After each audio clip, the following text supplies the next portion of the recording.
Trailblazers Hour is a youth and young professional led knowledge space under Share Screen Africa.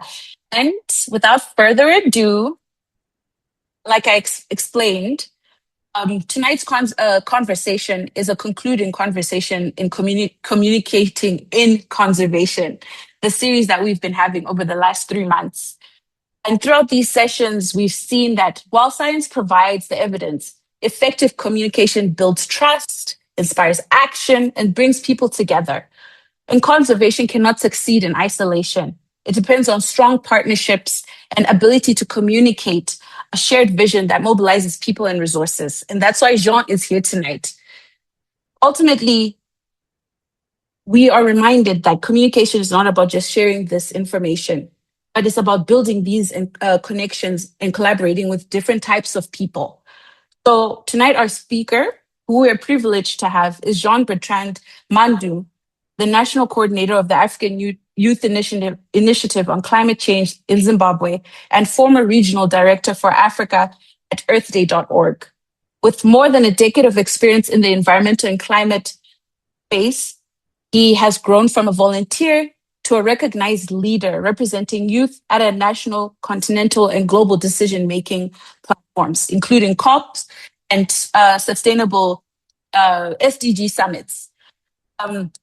His work has focused on empowering young people and coordinating environmental and climate action across Zimbabwe, Africa, and beyond. In tonight's session, he will share practical insights on how to develop a clear mission, understand the landscape in which we operate, identify opportunities, enablers, and mobilize resources that are needed in our projects. And so I just want to warmly welcome, please clap hands for Jean as he shares with us his experiences and his insights on resource mobilization and partnerships in conservation. Not to waste too much of your time, like Samantha said, I'm Jean Bertrand Mandu. I'm surprised. At times I look at myself when you read the profile or talk about the profile because I'm usually as plain and simple. But today I think I'll be sharing more about what we have done in the course of the 10 years or the experiences that I've encountered over the years, hopefully to be helpful to some, and I'll get to learn from you guys, what you think, what are your thoughts, what we could do better, and proceed. So, like she said, we have so much when we talk of, developing projects, trying to address global emerging challenges, and issues that are happening around the world. So to address or to bridge that gap of these challenges, in particular, my space, my sphere, environment and climate, we have so many things that we come across. Now we are talking of the climate crisis, where we are having, heat waves, drastic changes when it comes to the weather conditions that we have. The environment itself is deteriorating every day. We can see the impacts on the environment everywhere we are, the wetlands, the trees, mining itself, so many challenges that we're having on the environment. So these are some of the things that we want to see how effectively we can address or how we can bridge that gap where we have so many challenges. So some would say, it's an opportunity. Look at it as an opportunity or an entry point. So there are key factors when we come to addressing issues that are challenging, and resource mobilization is one of them, so that you are able to do whatever that you want to do. If it's a project, if it's addressing a challenge, if it's, all these issues that we could be talking about. So adding on to that, you can't just have resources and operate however you want.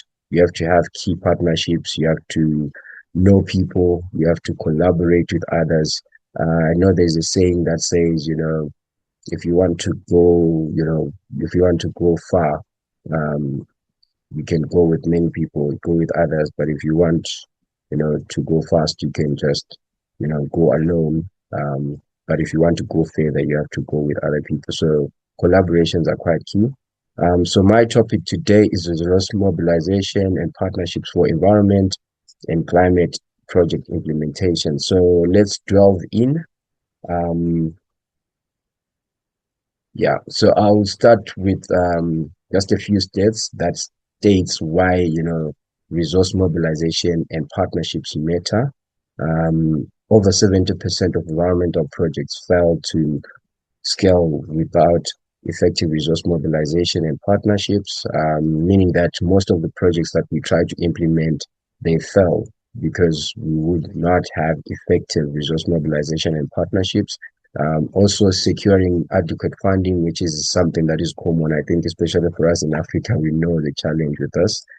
Technical expertise and genuine stakeholder engagement, which is obviously one of the biggest challenge in order to get the people's buy-in, you need to engage the stakeholders for them to see the relevance of whatever project or initiative you want to do. So they have to have that understanding, and you have to provide that understanding. Also, the technical expertise, considering the uncertainties, especially in the environment and climate sector.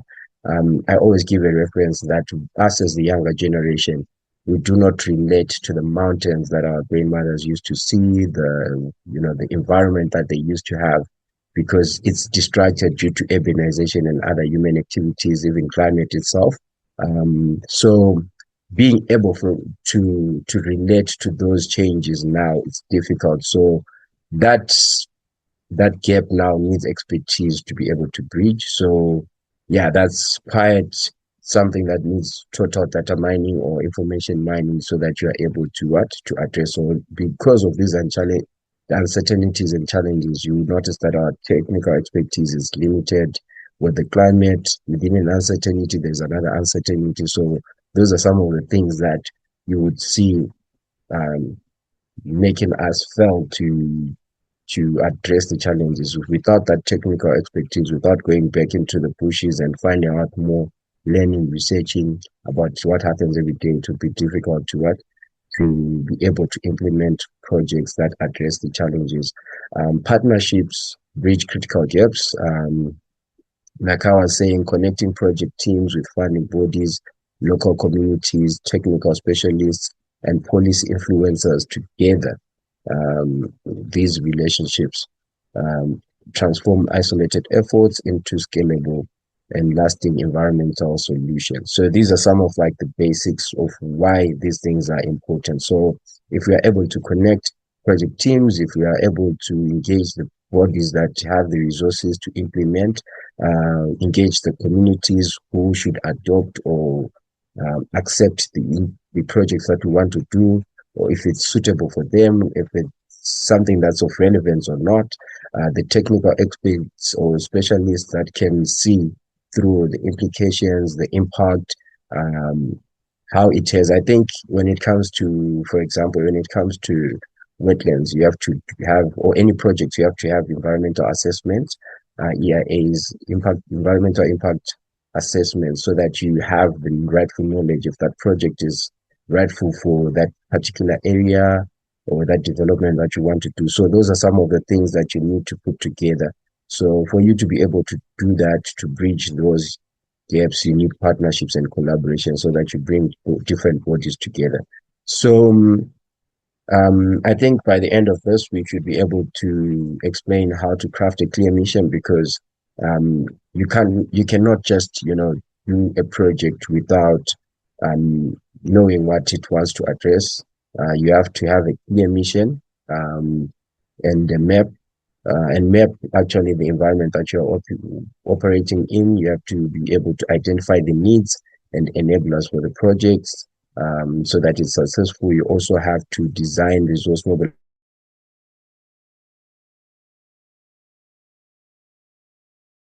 approaches to implementation. So um, projects that strategically mobilize resources and cultivate strong partnerships constantly outperform those that operate in isolation. So it's already proven that the ones with strongest partnerships, they tend to give better results than the ones where you do them by yourselves, because there's no buy-in. I think we have so many examples whereby communities fight with developers.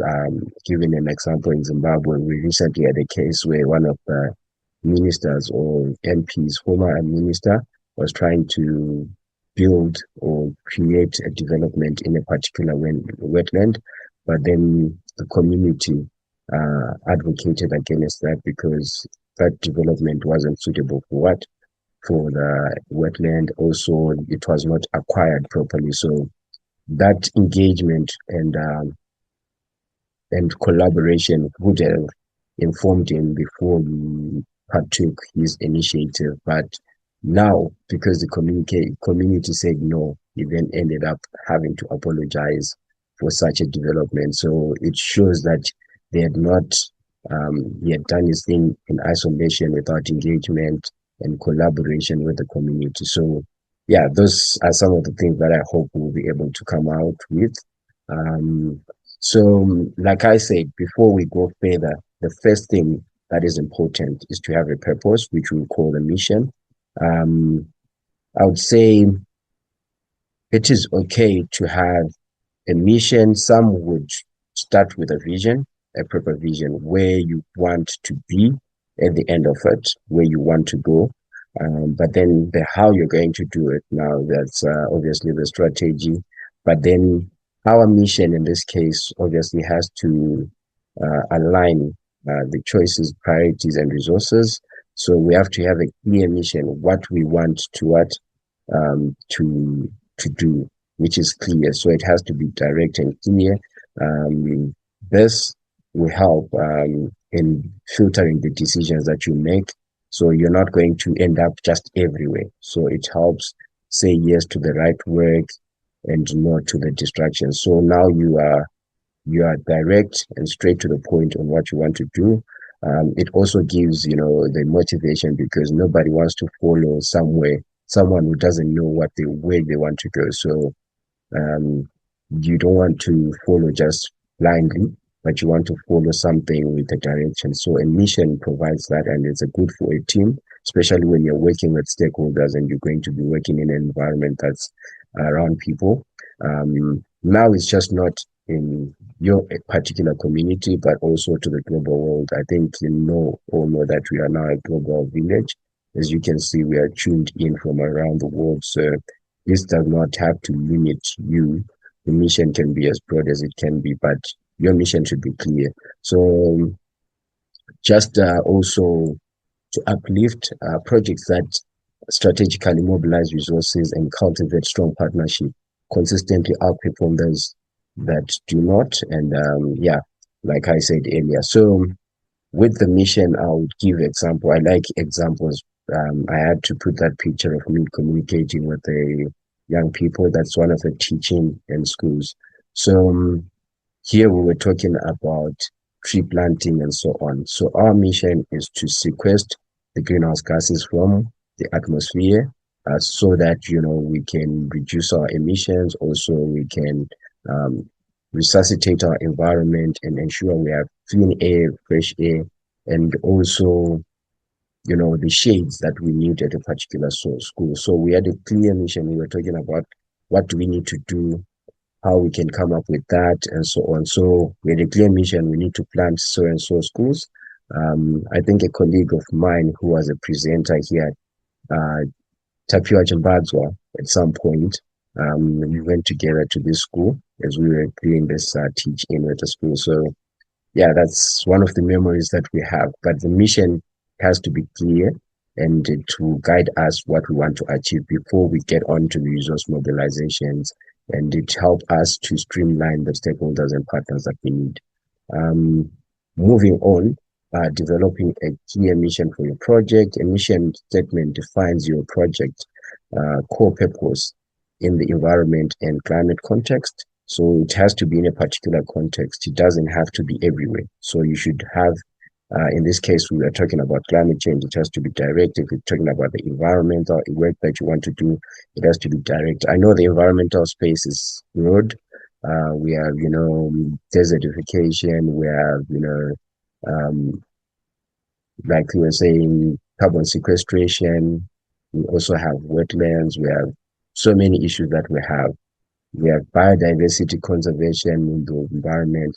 So it's quite broad. So when you're creating a purpose, it has to be direct and focus on what you want to address. Um, it communicates why the project exists, who serves it, who it serves, and what changes it to. it seeks to create, what changes it seeks to create. So what change does it want to create? So key elements of a strong mission include clarifying, the clarity itself, clarifying. It has to be easy to understand so that people are not confused. It has to have a focus. It has to have a relevance. Um, Relevance also aligned with real needs. So you can't just have a mission, but not knowing, you know, what you need. So it has to, or what it needs to address. So it has to have relevance. So if it's to clean the environment or to remove waste, it has to be having that relevance of wanting to keep the environment clean and to reduce pollution. So it has to have that relevance and also inspiration. It has to motivate whoever is listening to you or whoever you're going to engage, the stakeholders, the partners, etc. It has to be motivating. So there are three steps that you can take. You have to identify a core purpose when you're developing this mission, what environment or climate problem you are solving. I gave an example of waste. If you have a challenge of waste in a community, how can you solve it? And uh, are you solving that problem? Do you want to reduce the waste? Do you want to reduce pollution? That's a direct one towards the environment. You have to align with stakeholder values, ensure that the mission resonates with communities, donors, and partners. So, for instance, if we're talking about cleaning an environment, it obviously resonates with the community because cleanliness obviously means reduced diseases. It means, you have a clean environment. Um, the effect it has on soil, the effect it has on so many issues. So these will probably be directed to have that relevance to the community. It also will resonate with EMA, the Environmental Management Agency, which is a key partner. So they will find the interest in that. It will also um, have donors in place because some donors are working towards clean environment. For instance, if you talk of for example, WWF, World Wildlife Fund, they are key interest in wildlife. So when plastic is consumed by animals, air pollution, it means that they are going to choke, the digestion is affected, and so on. So that particular donor would be interested in your what waste reduction. So also we have the issue of you know waste blocking. It could be channels, sewer, it could be blocking drainage systems that affects the council within that particular community directly. So if you are solving a waste problem, then it means you have what? You have that interest of those stakeholder. Also, um, you have to draft and refine test the clarity and impact with key stakeholders. So when you're developing this mission, you should be able to refine it and test clarity and impact with other stakeholders. So yeah, brainstorming is quite key. It's important. So, for example, your mission could be like strengthen community resilience in vulnerable coastal regions by implementing evidence-based climate adaptation strategy that protect livelihoods and ecosystems. So you see that we are addressing livelihoods and ecosystem. That's clear and direct. Um, how we're going to do it is by implementing evidence-based climate adaptation, which is quite clear. What we're going to do is strengthen community as a what? As a result, community resilience that is in a particular region. So that's clear. So that's an example of a mission. Um, Moving on, when you have a mission now, you can move on now and map an environment that you want to operate in. I gave examples. If you want to tackle the issue of pollution, you would know that we have the community that occupies that particular area, that region, right? As an example. And how you're going to do it, it's one stakeholder that you have to do. Is that something of relevance to them as a stakeholder? The issue of pollution, is that of relevance? Is that something that has been affecting them in the first place? Yes. If that's the case, yes. Who are the key? stakeholders in that area. So you have to map that. So for you to be able to implement or to tackle or to get onto that mission, you have to know your operating landscape. So effective environmental mapping covers four key components: stakeholder analysis, regulatory landscapes, socio-political context, also environmental factors. So these four components are quite key. You have to know the stakeholders that are within that area. I spoke about communities. I spoke about authorities, the local council. EMA was an example of the Environmental Management Agency was an example of another stakeholder, which is like key in this component. Also, the regulatory landscape, what governs that particular area. So, if you're in an urban area, the regulatories, the laws that are within that area are different from the ones in the rural area. So, you will see that we have rural district councils, we have the headman, we have the chief who hold um, certain values or manage particular areas in those areas. So you have to know about the regulatory landscapes. How do they manage? How do they, regulate behavior, or how do they make sure that the frameworks are quite legal in that area? So what governs? What are the bylaws of the city or the town that you're operating in, or that particular area? So this is quite different. So, for example, I'll give you where we do some of our projects. One of the Ramsar sites for Zimbabwe, Lake Chimero. You would see that we have so many stakeholders that are in there, which is the Zimba Rural District Council, we have the Harare City Council. Already we have two councils that are in there that are playing part. We also have the chief of the area.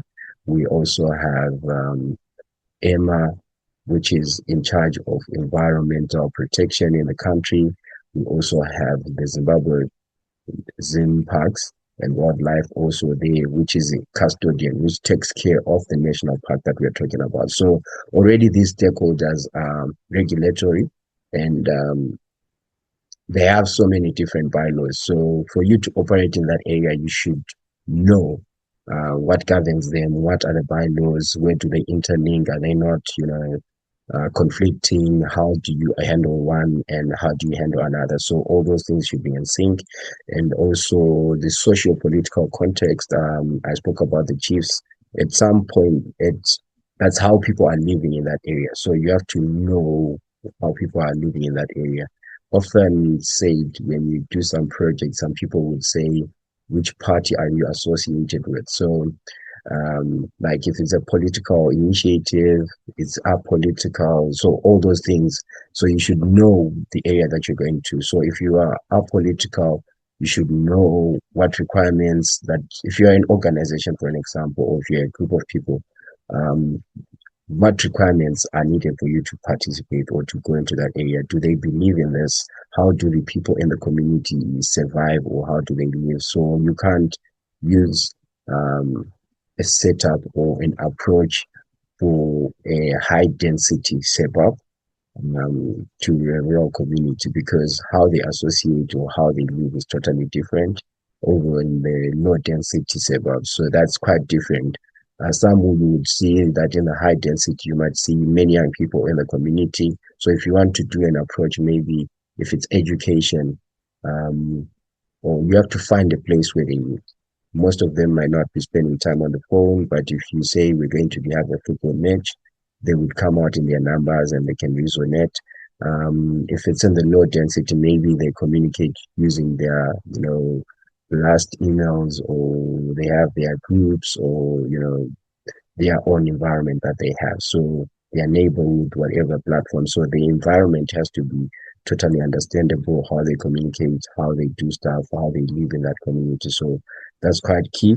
We also have obviously the environmental factors that I mentioned, which are quite key. Um, Also, we have to apply now a stakeholder matrix to identify actors and interests, conduct policy review to understand legal frameworks. I've spoken about this. You have to have a due diligence when it comes to frameworks. You have to go through everything.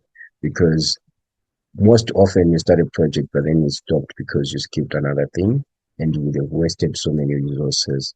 Also, that's why the funding partners do due diligence at times because you should be engaged thoroughly. I think in Zimbabwe right now we had um, a PVO bill that was passed, meaning that the organizations now should be PVOs.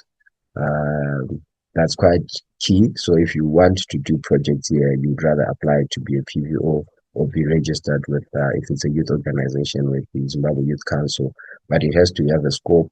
You also have to work with also, you know, the DDC, like the local, the Minister of State in that particular region or province that you'll be in. So all those factors needs to be taken into account. So um, you also have to use the SWOT analysis, assess the project strength, weaknesses, opportunities, and threats for you to be progressive. If you have any strengths that are within the community, if you have a huge number of young people within the community, then you can say we can do a cleanup in this manner. Um, some would be, you know, people who go to work. Maybe that's the environment that you'll be in. You don't have number of idle young people within that community, then you might say, let's make a mini pocket where everybody contributes, and then you can use those resources to hire people who can clean up the mess that you want to remove, the pollution that you want to remove. So that's another strategy that could be a strength. Also, you have to look at the weaknesses. So I think strengths and weaknesses, it's looking literally at what you have and what you don't have. That's an easier way of looking at it. If you have people who can help you, the resources that you have, what you need, and so on, that's how you can look at it. Um, when you talk of the opportunities, yes, you have to definitely identify opportunities in addressing that particular initiative. For instance, recently we went to Manicaland talking about young people on wetlands protection and management. And they were saying that, you know, these wetlands are idle and being distracted, but we can protect them. But as we protect them, what opportunities can arise from this? We can do beekeeping, we can do, you know, we can do a number of projects with those wetlands. We can do recreational activities. We can do fish farming in areas. We can fence it for tourism, um, you know, and showcase some of the sacred indigenous knowledge that they have within the area. So those are examples of opportunities that you can look at. Also, the threats that you're likely to face, like I spoke about how the uncertainty of the climate is. So you don't want to. I'll give another example. We were harvesting water hyacinth at some point from Nigeria, so that it doesn't choke. Or most of us might know it's an invasive species, so it chokes or it takes out the oxygen. And times, most of the rivers or water bodies end up drying up because of the water ice. And so we were removing it and combating it, trying to make briquettes. Also, at the same time, some of it we mixed it with manure, horse dung, and cow dung so that we can do composting with it. And that's how we were addressing that. But for briquetting now, we needed to do further tests because after, you know, taking it and making it briquettes, you need to see that when you burn it, the emissions that come out of the briquettes are now not as harmful or twice harmful to the what to the atmosphere. So you don't want to create a problem with your solution. So you have to look at the threats that are there. If it's the climate that we have now, which is quite changing, over changing, you don't want to do a project that in the next few years would affect your environment or will be affected by your what? By the climate. So some were talking about how if you use solar panels, when you dispose of those solar panels, are they not going to be waste or redundant? So you don't want to use projects or acquire a project or material resources that you won't need in the near future or will end up as stranded assets. So you have to be careful at the threats that you're likely to face with whatever project that you'll be implementing. I already spoke about the effective environmental mapping, looking at the stakeholders, regulatory landscapes, socioeconomic context. We spoke about the power relations, community dynamics, recent conflicts, political cycles that change risk of profiles and so on. Environmental factors, we spoke about the biodiversity, the climate, and so on. Um, yeah, so you need now to assess the needs and enablers that you need for you to be able to implement that project. So there's could be financial resources, human capital, technical expertise that we spoke about earlier. The enablers is the policies within that and the bylaws within that area in support of you. Do they complement? Most often, when we do some of our project proposals or writings, we quote what the president say, or we use some of the strategic things. You can quote even the SDGs, the Sustainable Development Goals, so that as we are trying to achieve Sustainable Development Goal number so and so, 15 on biodiversity and so on, 13 on climate, you can say this is what we're going to do and align that. So that's something that helps you as well if it's policy. Community engagement, community, like I said, they are a key factor. They are a very, because once you have the support of the people, that it means your initiative is quite relevant. No one can fight it because it's for a good deed that everybody understands. The data driven assessment, this is quite important.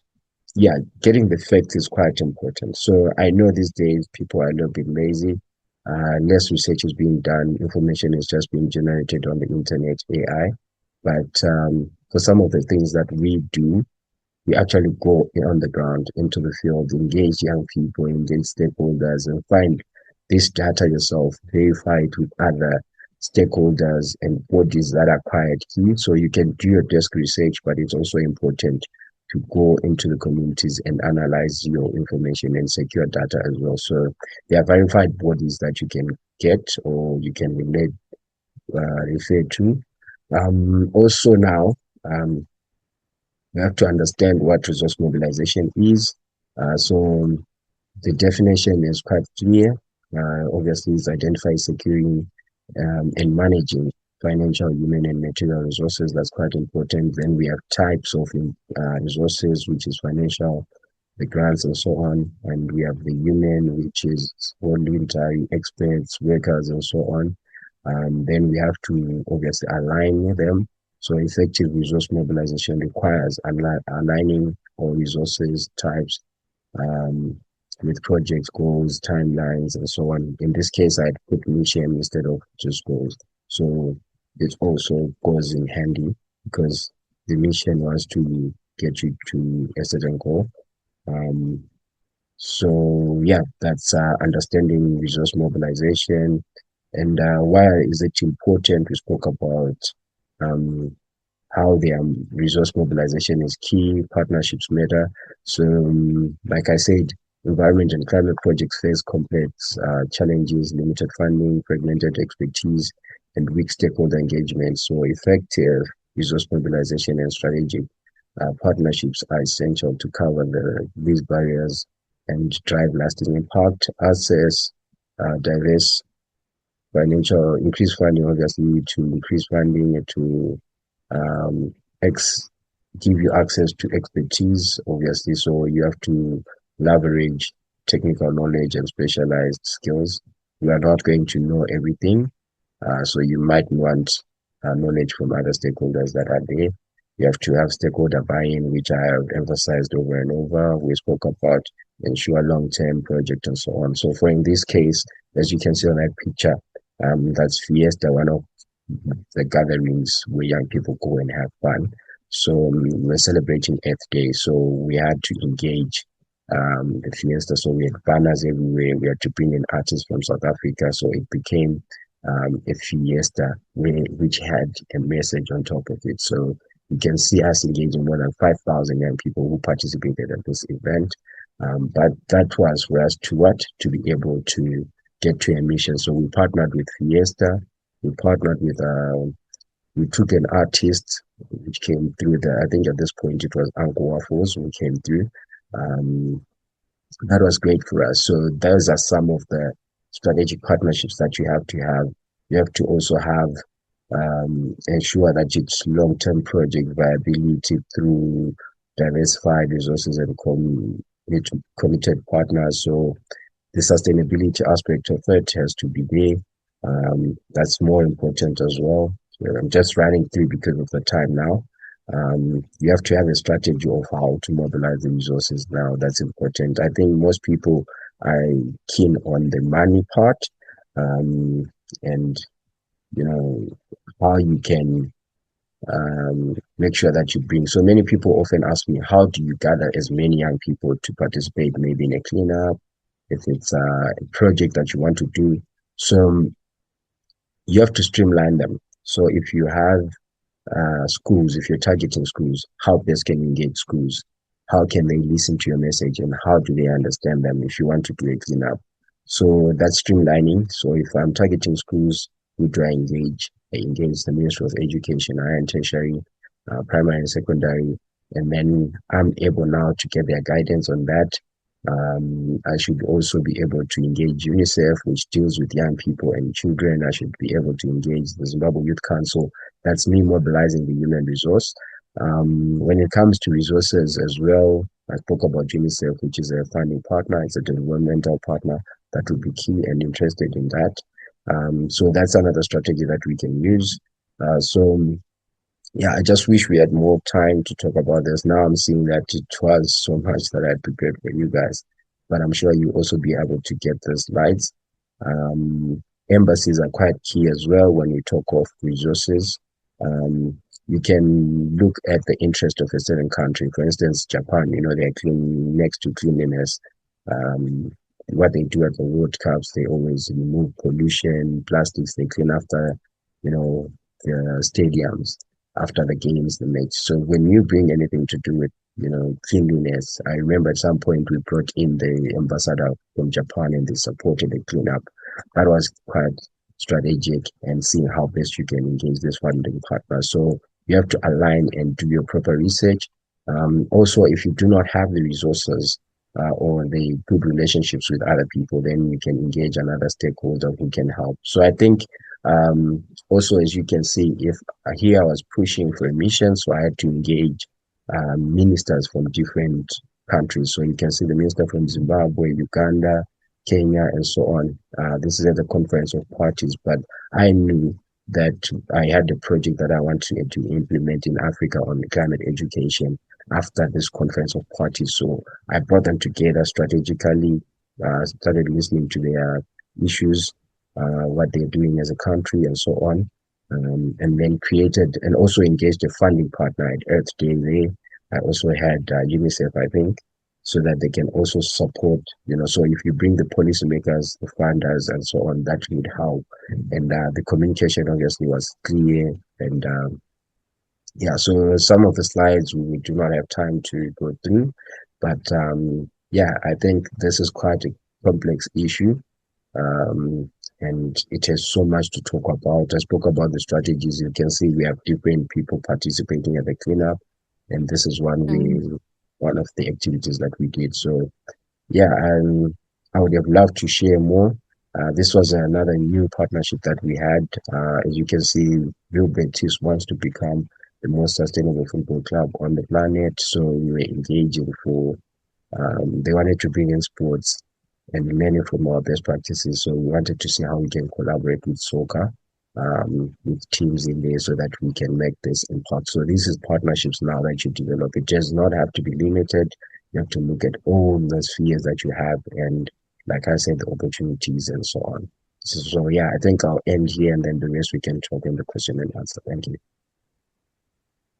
Thank you so much, Jean. Just a round of applause for this really impactful and I think inspiring talk based off of your experience and the work that you've been doing over the years. Thank you so much for sharing that with us. This could have actually been a masterclass.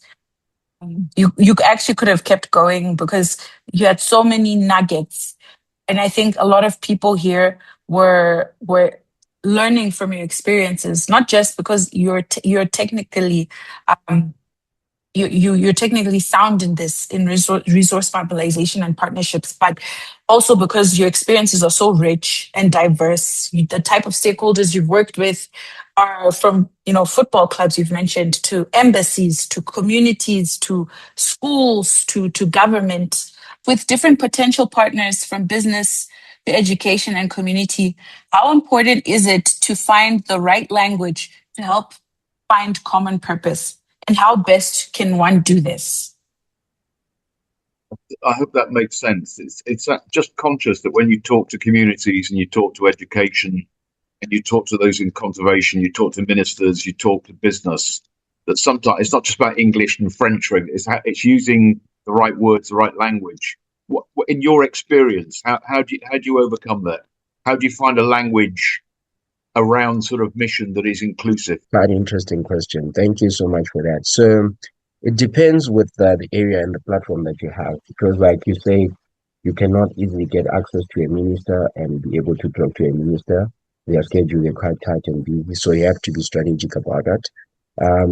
Also, you know what I have done? My first engagement with the minister, I didn't go directly to the permanent secretary, not taking anything away from them, but I had read what they had presented and their key interest. I did my research and I sent my invitation directly to their office. So it bypassed others. So with being youth, you can get away with almost anything. But because it had clear interest, I got response directly from the minister. She was like, I'm interested in this. I want to attend. How can we be able to participate in this?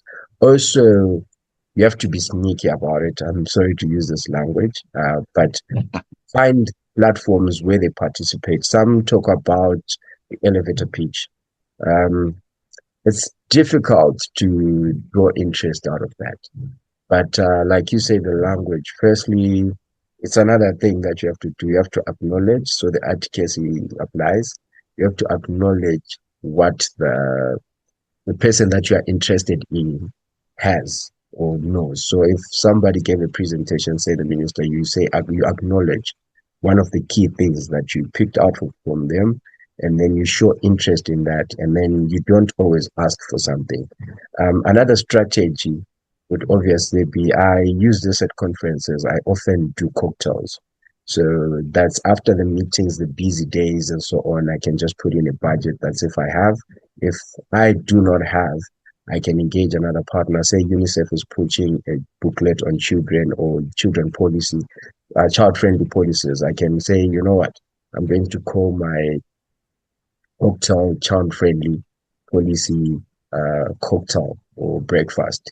So I'll then invite those people because people are interested in eating, people are interested in networking, and then you give them a speaking slot or some sort, and then you give the person that you want to partner with another slot. So that's another strategy. Like I'm saying, you have to be sneaky about some of these things, how you put it across. Also, um, articles that are out there, you can do a few articles and give reference. I have interest in putting billboards across Africa for Earth Day. I've done that. So I partnered with Alliance Media. So apparently they are interested in Earth Days because they also do good for the environment. So you would say on a certain date we're doing this. You know, these issues are quite environment is sensitive. So you can say Alliance Media, we have this, it's for the environment, it's for cleaning up and so on. Is it possible if we partner so you can get that discount, you can get that support? Same with AMI, Environmental Management Agency. I just call. Now I'm at phone call basis, but you just have to put in writing. I would want to get some bean liners, some gloves, and so on in direction to the presidential cleanup. So you're creating a relationship and then you can grow from there. So yeah, so many ways of doing it. So like you said, there have to be a language, but you have to see how best you can sneak it in because being direct would keep you in circles and also go for where you want to go. Don't get there with an Mm, explanation. If you want the minister, just mm, go to the minister direct. Yeah, so Thank you. mm. Thank yeah. you. Thank you so much for that question and for the insight and for the strategy, being sneaky. I think what I'm getting from you, Jean, as you're speaking is it's also more than just communication. It's also about confidence. It's also about your ability as a person to relate to different types of stakeholders. So you've moved from speaking to ministers, you've moved also to speaking to school children, to being part of the Fiesta Festival. So there are lots of layers to how you've managed to, for example, mobilize 5,000 people for a cleanup. Can you just share briefly about that? Like, how have you been able to navigate different types of stakeholders beyond communication? Like, what is it about your personality or who you are that allows you to do this so successfully? Well, yeah, we spoke about the mission. You should have a strategy, but when you have a clear mission, it simplifies the work. So first of all, you should be able to listen and pay attention. So a strategy is not always on paper, but you, when you are wherever you are, just be strategical. When someone is speaking, pay attention, understand what they're talking about, look at the important steps you want to bridge. So if you are talking to someone who's doing EIA, learn a lot about those people. Some people have egos, people differ. Some people have egos, some people think they know better, so they will not give you a chance in a day. So when you engage, at times you'd rather use people who get along with those particular people. So, like I said, if we are talking about going to a conference of parties, and I know if it's climate, if I know most people, what young people would do if they want accreditation to be part of the government, our organization had been working with the ministry, so we would identify the young people. So for you to go as a young person on your own, say, I want accreditation to attend on behalf of as a party, it would be difficult. But if you write through me, and then I verify, I can submit the name, and then you can get a quicker response. So same way you can do it. If it's lecture, engage the people that are there, find out how many people they have, who they work with, and then that would simplify your work. So there are so many strategies. So you do not have to do everything alone, but identify the stakeholders, like I said, and bring together different capacities. About the exact how, I would go all night long. So much has to be in place. That's No, absolutely, absolutely. And I mean, you can see that this is also years of experience that have been culminating in the way you also speak and the way you know a lot about this topic and just how successful you've been. So, Annette, I can see your hand. Please unmute and ask your question. Thank you so much, John, for your presentation. It was really interesting. We have talked on how we can start partnerships, but then I would like to know, how do we end them? How, like, because there are some partnerships that you will need to end. So what are the red flags that someone can see that these partnerships needs to end? It's getting dangerous. And also, how can you cleanly exit without ruining your reputation or the other organization's reputation? Thank you. So yeah, I when I was presenting, I left it open because I didn't know which groups that we have. Some operators just groups, some operators friends, some operators businesses, some is organizations. So for organizations, I think you have the limit. For instance, I would say as much as we have been sneaky or whatever, we have the values that we have as an organization. Some mostly say integrity. We also have policies that we have. So with those, you do not have to sway around. But I think what's important is to observe. So you observe first, and you have to have agreements. So if one reaches an agreement, it could be a partnership agreement, it could be an MOU, and we partner with these people. Also learn their values before you get into bed with them. So you should know who are the type of people that you're working with. If it then tends to change in the future, then yeah, you can always communicate. I think it's important, and your policies should be clear, and you should be direct. This is a business environment. You should not, take it as just friendship, but it should be direct. I think those are some of the few that I can add. I'm just looking at the time. But also, I don't know if I didn't manage to go through it, but there some projects have timelines. I only spoke about the purpose. But if you want to get a certain goal, you should have a timeline for that particular goal. So if it's done, then it's done. You can look into the further partnership, um, or the rightful people that you now need to be in bed with.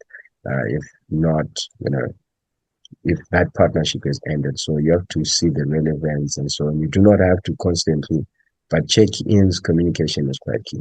Thank you. Annette Motoni, please go ahead and unmute and ask your question as well. Thank you so much. I'm happy to see Miss Samantha again. I like your presentations and all of the things. I'm like, okay, Samantha is here now. The presentation is going to be good. The question that I had for Jean is that sometimes it's very hard to convince these high school and primary schools students. What was the challenge?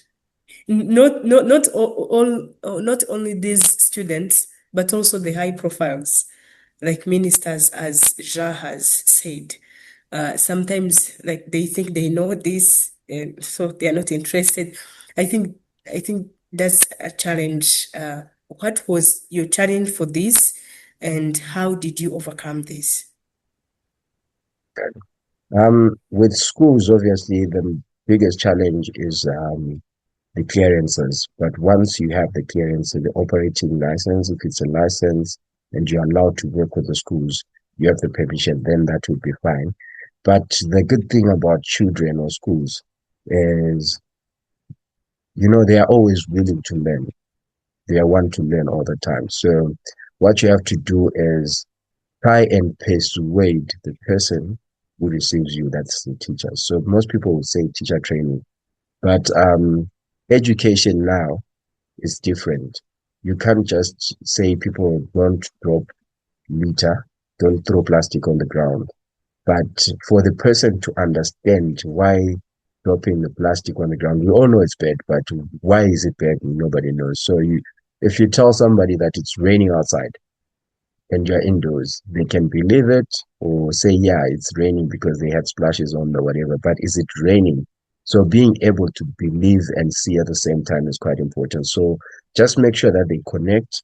The teacher, you engage with the teacher, they believe what you're selling, they connect with that, and then that's easier now to engage the students. The students, once they are hands-on, they are participative, they see the fun and the excitement in it, then they will participate on their own. So that's very quite engaging. So they're always willing to learn, but just find a way of making them believe what you're talking about, so that it doesn't become a story.